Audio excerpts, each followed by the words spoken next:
Obrigado, senhor presidente. Fala do vereador Eloy Frisso.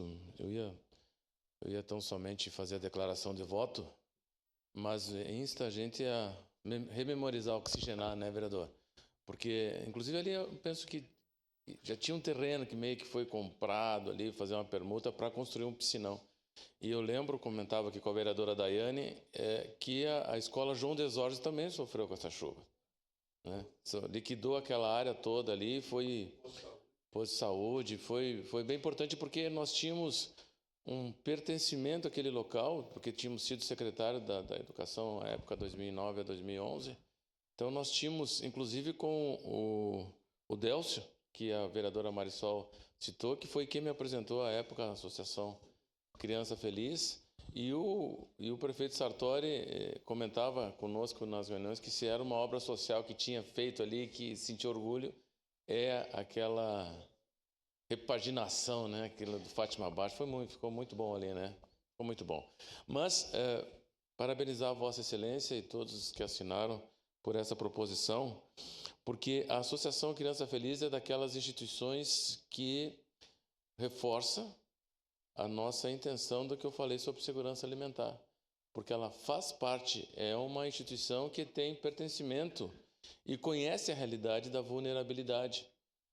E é uma das coisas que é uma grande preocupação nossa, vereadora Andressa Marques, que nos preocupamos com os mais necessitados, e a Associação Criança Feliz, através hoje a sua presidente é a Maria Angélica Bolson, né? E aqui saudando ela, que eu lembro assim, a Cibele, eu já falei, o Delcio, todas as pessoas que passaram por essa instituição, essa caminhada, que não é fácil, é uma caminhada de voluntariado, as pessoas se dedicam, vivenciam,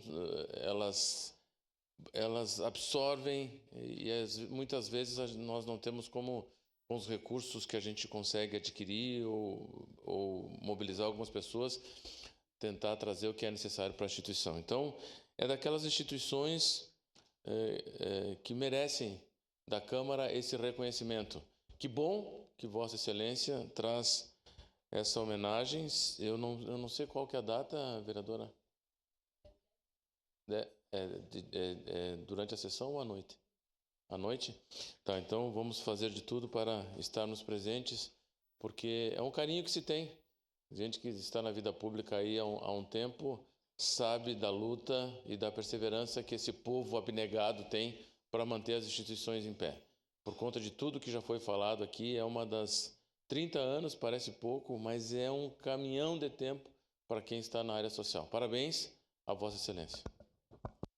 Obrigado, vereador Edson da Rosa. Encerrada a discussão.